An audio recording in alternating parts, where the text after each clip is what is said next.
Salamlar gənclər. Mən Nübar Kişiyeva. İndi bu dərsdə sizə niyə alqoritmdən öyrənməyə başlamalısınız? Proqramlaşdırma öyrənmək istəyən hər kəs, fərqi yoxdur, backend və yaxud da ki, frontend. Və eyni zamanda bu dərsin sonunda artıq siz basic səviyyədə istənilən alqoritmin bloklarını tanıya, hətta özünüz xətti alqoritmin bloklarını, blok sxemini çəkə biləcəksiniz. Gəlin başladıq. İlk öncə niyə alqoritm və alqoritm nədir? Alqoritm müəyyən bir məsələnin sıfırdan hansı addımlar vasitəsilə, hansı addımlar ardıcıllığı ilə nəticəyə aparmaq olar. Və bu da alqoritm. Sizə bir tapşırıq verilir və bu tapşırığı proqramlaşdırma dilində necə proqramlaşdırmalısınız, hansı addımları, hansı ardıcıllıqla etməlisiniz ki, sizin istənilən o nəticəyə çatasınız. Və ümumiyyətlə alqoritmik düşüncə tərzinin formalaşması ilk olaraq yeni başlayanlarda hardasa 3 həftəyə tamamilə doğru şəkildə formalaşır. Burada məsələn həftəlik 5 saat məşğul olmaq sıxlığı ilə təbii ki. İlk 3 saatdan sonra artıq siz özünüzdə anlayırsınız ki, siz məsələni eşidəndə artıq beyninizdə bir alqoritm ardıcıllığı formalaşır ki, hə, mən bu addımı eləsəm, mənim istənilən nəticəyə çatacam. Bu istənilən növ orta ağırlıqlı bir məsələ haqqında danışıram. Və alqoritmin burada bir dənə nümunəsini yazmışam. Məsələn, alqoritm deyəndə nə başa düşülür? O haqda sizdə bir təsəvvür formalaşsın deyə belə bir nümunə gətirmək istəyirəm. Məsələn, deyək ki, bizim bir neçə elementdən ibarət olan bir siyahımız var və sizdən tələb olunur ki, bu siyahıda ən böyük olan elementi tapmaq. Məsələn, əlinizdə sənədlər toplusu var, siz də onların içində ən böyük elementi axtarırsınız. Siz əvvəlcə nə edəcəksiniz? Əlinizdə olan ən üst sənədə baxacaqsınız, düzdür? Deyirsiniz ki, hə, okey, bu sənəddə 9-dur. İndi mən bundan sonrakılarda baxım. Əlinizdə tutursunuz ki, okey, 9 mənim əlimdə bu dəqiqə ən böyük ədəddir. Sonrakı addımınız nə olacaq? Onu növbəti sənədlə müqayisə eləyib, növbəti sənəddəki dəyərlə. Əgər ki, hələ ki həmin dəyər sizin əlinizdə olan dəyərdən böyük deyilsə, maksimum dəyəriniz ilk dəyər olaraq qalmış olacaq. Növbəti etapda da 5 ilə 9-u müqayisə eləyirik. Hələ ki 5 9-dan kiçikdir və 9 hələ ki bizim üçün maksimum dəyər olaraq qalır. Sonra 0 üçün də eyni və gəldik 10. 10 9-dan böyükdür və deyirsən ki, artıq burada bəli, maksimum mənim üçün 10-dur. Və sonra 8 ilə onu müqayisə eləyirsən, artıq yenə eyni proses və siyahının sonuna çatdın. Deyirsən ki, aha, bu siyahıda mənim üçün ən böyük rəqəm 10 olmuş oldu. Və nədir burada? Alqoritm necədir? Alqoritm ilk ədədi götürürsən, növbəti ilə müqayisə eləyirsən. Əgər növbəti ədəd böyükdürsə, deməli ki, sənin əlində böyük ədəd həmin ədəddir. Belə-belə addımlar ardıcıllığı davam edir. Hal-hazırda sizin üçün alqoritmin sözlə ifadəsini göstərdim. Və alqoritmik düşüncə tərzinizi necə genişləndirə bilərsiniz? Təbii ki, çoxlu məsələlər həll eləməklə, məsələnin tələblərini anlamaq, analiz eləmək. Əgər məsələ mürəkkəb məsələdirsə, onu müəyyən hissələrə ayırıb onun haqqında düşünmək. Məsələn, sizdən məsələ tələb olunur ki, maksimumunu da tap, minimumunu da tap, sonra onların yerini dəyişdir siyahıda. Tutaq ki, eyni məsələdir. Maksimum və minimum tapmaqdır. Sən özün üçün deyirsən ki, okey, mən birinci addım maksimum tapacağam, ikinci addım minimum tapacağam, ondan sonra üçüncü addım onların yerlərini dəyişdirəcəm. Yerlərini dəyişdirəndən sonra dördüncü addım, nə bilim, onları çapa verəcəm, ya əvvəlki ilə sonrakını, nə bilim, nəsə eləyəcəm. Qısacası belə, siz məsələni müəyyən hissələrə parçalayıb, məntiqi hissələrinə, sonra istənilən həmin nəticəni göstərirsiniz, çapa eləyirsiniz ya nəsə. İndiyə qədər olan alqoritmləri, məsələn, taskları araşdırın. Görün ki, indiyə qədər necə həll ediblər bunları, hansı həll variantları mövcuddur və s. Bilin ki, özünüz sıfırdan alqoritm qurmaq nə qədər vacibdirsə, eyni zamanda hazır olan alqoritmi anlamaq da o qədər vacibdir. Bu məsələdə bu addımları yerinə yetirsəm, mən hansı nəticəyə gəlirəm və yaxud da ki, hansı addımı dəyişsəm, məsələ daha çox optimallaşır və s. Sizin hal-hazırda ekranda gördüyünüz bu fayl sizə rahatlıqla kömək eləyəcək ki, alqoritm haqqında bütün məlumatlara sahib olasınız.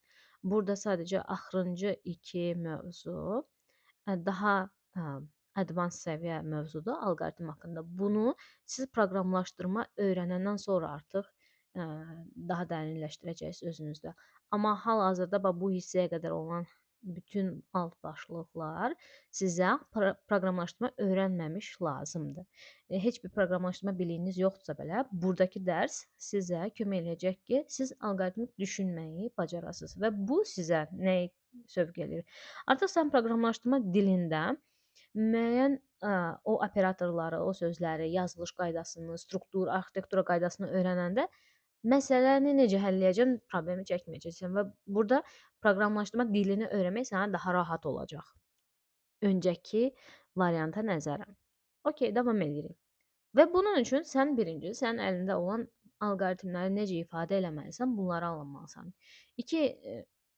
Çox ifadə vasitələri var. Məsələn, ən çox istifadə olunan proqramlaşdırmada bir pseudokod vasitəsilədir, bir də blok sxem vasitəsilədir. Məsələn, pseudokod vasitəsilə bu necədir? Baxın, proqramlaşdırma dilindəki bəzi sözlərlə elə bir kod qurulub, amma bu proqram deyil də. Deyir ki, okey, mənə 3 dənə ədəd verilib, məsələn, A, B və C ədədləri verilib. Mən bunların arasından ən böyük ədəd hansıdır, onu tapan bir proqram yazmalıyam. Məsələn, ilk addımım nə olacaq? A-nı B ilə də, C ilə də müqayisə eləyim. Əgər bu halda A hər ikisindən böyük olacaqsa, onda mən deyəcəm ki, artıq rahatlıqla A böyükdür. Eyni şey B üçün və C üçün təkrarlayıram. Və hər iki halda da və bu halda siz artıq pseudokod vasitəsilə, yəni ki, proqramlaşdırma dili olmadan qarşı tərəfə göstərirsiniz ki, mən bu addımları bu cür eləmək istəyirəm ki, bu nəticəyə gəlib çatım. Ən çox proqramlaşdırma dilində istifadə olunan və proqram axınını göstərən isə blok sxemləndir. Blok sxemin özünün komponentləri var. İndi həmin komponentləri sizə göstərmək istəyirəm. Komponent deyəndə ki, mən onu nəzərdə tuturam. Məsələn, filan blok yazılıbsa, blok dediyimiz həndəsi fiqurlardır. Bu həndəsi fiqur əgər mən görürəmsə, bu həndəsi fiqurun mənası nədir və hansı əməliyyatı icra eləyəndə bu həndəsi fiqurdan istifadə edirəm. Ən birinci bizim üçün blok sxemin başlanğıcını və sonunu göstərən və bu blokdan söhbət gedir. Buna yazıram start. Bir də end yazım burada. Bu blokun arasında qalan hissə isə proqramın icrasının axınını sizə göstərəcək. İkinci addımı tapmaq o qədər də çətin deyil. İkinci addım biz məsələn riyaziyyatda məsələ həll edəndə necə olur? İkinci addımda həmişə bizə verilənləri analiz edirik. Və burada ikinci addım verilənlər blokudur. Input bloku. Biraz səliqəsiz çəkdim, üzrlü sayın. Input məsələn, bir dənə tapşırıq götürək. Bizə tərəfi A və B olan bir düzbucaqlı verilib və onun sahəsini tapmaq bizdən tələb olunur. Deməli, bizə nə verilib input olaraq? A və B. İkinci, bizdən nə tələb olunur? Bu verilənlər bloku oldu. Bizdən nə tələb olunur? Həmin o düzbucaqlı üçün sahə tapmaq. Bu blok sxem, bu blok bizdə əməliyyatlar blokudur. Əməliyyatlar blokunda biz nəyi icra eləyəcəyiksə, yəni düstur olaraq nəyi icra eləyəcəyiksə, o yazılır. A-nı B-yə vuracağıq, bir S dəyişəninə mənimsədəcəyik. S bizdə olacaq sahə. Bu proqramlaşdırmada sadəcə bu şeyin fərqi var ki, biz nəticəni alandan sonra bir də bu nəticəni istifadəçinin görməsini istəyiriksə, onu çap etməliyik. Bu da bizim üçün çap blokudur. Yəni, arxa fonda, məsələn, əgər buna 2 verilib, buna da 6 verilibsə, bu blokdan sonra bizdə arxa fonda 12 dəyəri S üçün mənimsədilmiş olur yaddaşda. Amma istifadəçi onu öz ekranında görmür. İstifadəçi sadəcə məsələyə, yəni proqrama 2 və 6 mənimsətdiyini bilir, amma cavab olaraq ona heç nə görünmür. Arxa fonda S-in dəyəri 12 olsa belə. Bu blokun nəticəsində proqramçı elə bir kod yazır ki, o proqramın ekran pəncərəsində 12 dəyərini görmüş olacaq. Yəni ki, sahənin dəyərini görmüş olacaq. Bu bizim üçün oldu çap bloku. Əməliyyat input bloku, əməliyyatlar bloku, çap bloku, start və end proqramın sonunu və əvvəlini göstərən bloklar. Və indi gələk növbəti blokumuz bizim üçün şərt blokudur. Və bu şərt blokunda isə əgər məsələnin həlli müəyyən şərtdən asılı olaraq fərqli istiqamətlərdə fərqli cür davam eləyəcəksə, bu şərt blokundan istifadə olunur. İndiyə qədər gələn bütün blokların bir giriş-çıxışı mövcud idi. Məsələn, burada bir girişi var, bir çıxışı var, bir girişi var, bir çıxışı var. Amma burada iki çıxışı var və bir girişi var. Burada əgər şərt doğrudursa, burada da əgər şərt doğru deyilsə, nələr baş verəcəyi bu qollarda göstərilir. Məsələn, bunun üçün bir nümunə götürsək, bir A, bir də B dəyərimiz var. Bunlardan hansı böyükdür? Bizə onu tapmaq tələb olunur. Burada da o ki, mən şərt yazıram A böyükdürsə B, bu şərtin əgər hədirsə, onda hə qolunda A böyükdür sözü çapa getsin. A böyükdür. Əgər yoxdursa, artıq A böyük deyilsə təbii ki, nə olacaq? B böyük olacaq. Və yaxud da ki, A ilə B bir-birinə bərabər olacaqlar. Gördünüzmü, artıq bu blokun nəticəsi 2 dənə oldu və hər iki nəticə icra olunandan sonra təbii ki, ikisi eyni zamanda icra olunmur. Ya hə bloku işləyir, ya da ki, yox bloku işləyir. Və proqram sonlanır burada. Artıq oldu şərt bloku və şərt blokunun işləyişini də anladınız.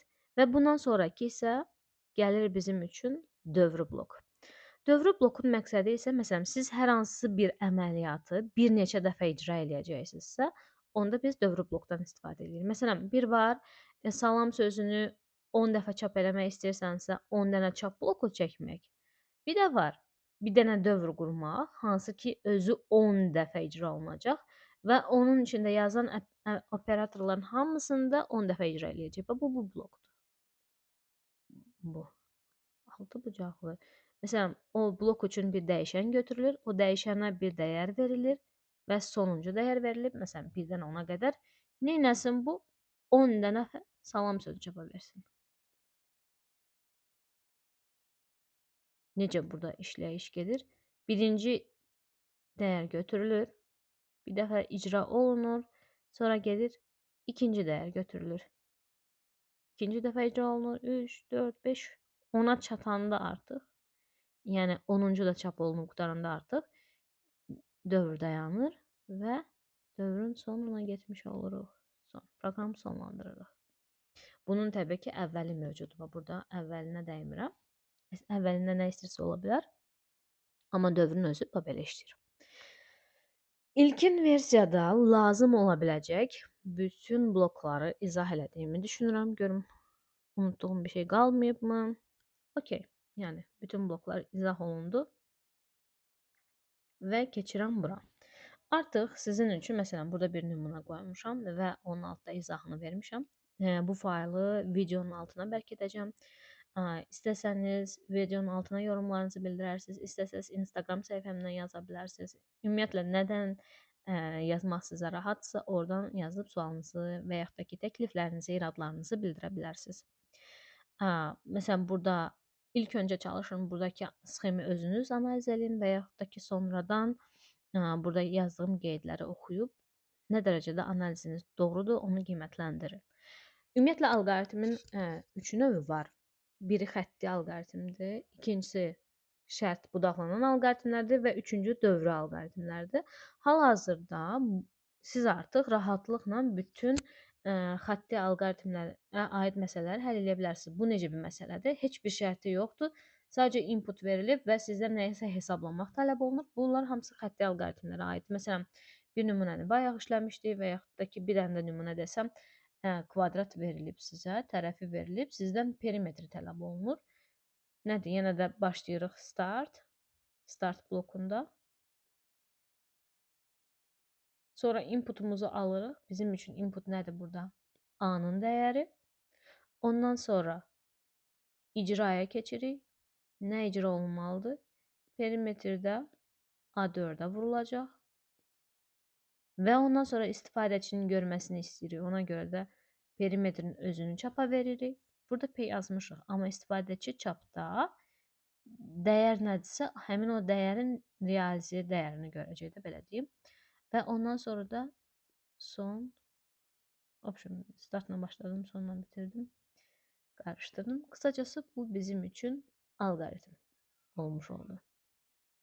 Belə, bu video dərsi burada sonlandırıram və bundan sonrakında isə artıq